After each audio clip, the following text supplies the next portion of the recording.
Nasubukan mo na bang magluto ng sinigang sa batuan? Kung hindi pa, para sa'yo ang video to.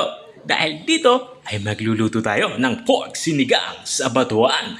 Simulan natin ating pagluluto. Painit lang tayo dito ng kaunting mantika. Kapag umilit na ito, maglagay na tayo ng sibuyas.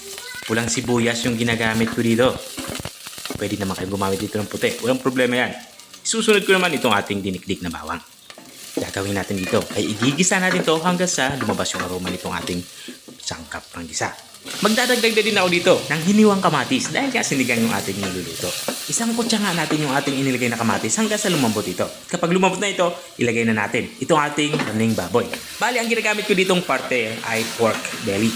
Pero pwede kayong gumamit dito ng ibang parte katulad ng kasim o kaya naman ay buto-buto. Ang buto-buto masarap din isigat. Ang kutsa lang natin yung ating inilagay na karneng baboy hanggang sa magkulay light brown ang kulay nito. At this point nga, maglalagay na ako ng tubig. Sa tubig naman ay depende sa inyo. Kung gusto nyo maraming sabaw ay damihan nyo ng tubig. Sa akin naman ay naka-level dito sa ating karneng baboy na papalambutin. Maglalagay na din ako dito ng asin para may lasa na. At maglalagay na din ako dito ng buong paminta. Para siguradong malasa yung ating sabaw, maglalagay ako dito ng isang pirasong pork cube. Hahaluin ko lang ito para mabilis itong matunaw. At kung nanonood ka pa rin hanggang dito sa parte ng aking video, ibig sabihin na interesado ka sa aking niluluto. Baka pwede mo naman i-comment kung taga saan ka para alam ko kung hanggang saan umabot ang aking video.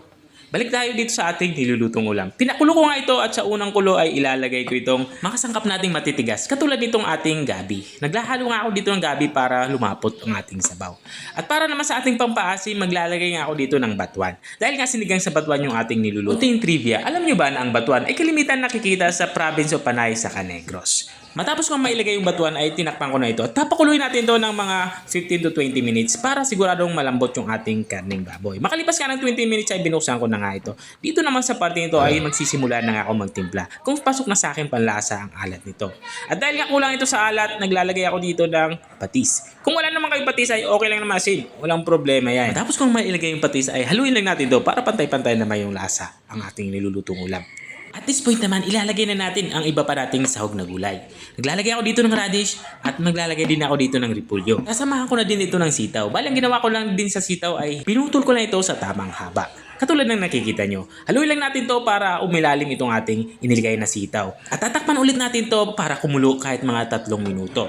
Makalipas nga ng 3 minuto ay binuksan ko na nga ito. Dito nga ay halos patapos na din tayo sa ating pagluluto. Kaya ilalagay ko na ang ating mga panghuling sangkap. Mayroon pa tayo ditong ilalagay na gulay na kangkong. Sa pagluluto nga ng sinigang, hindi talaga nawawala itong ating kangkong. Pinailalim ko lang yung ating inilagay na kangkong para mabilis itong maluto. Naglagay na din pala ako dito ng siling panigang. Hindi lang talaga nakita sa video. Tatapan ulit natin to para isimmer pa kahit mga kalahating minuto. Tuluyan lang maluto yung ating inilagay na kangkong. At makalipas nga ng kalahating minuto ay binuksan ko na nga ito. Dito nga sa parte ito ay lutong-luto na nga itong ating ulam pananghalian. Ako nakakatakam at ang sarap humigop ng sabaw nito. Ito na nga yung ating pork sinigang sa batuan. Kung nakarating ka hanggang dito sa dulo ng aking video, maraming salamat sa panonood. At kung nagustuhan mo naman yung bago nating resepeng ibinahagi, baka pwede mo naman to i-share. O siya, hanggang dito na lang ako. Kita-kita ulit sa mga susunod kong mga videos. Paalam! Bye-bye!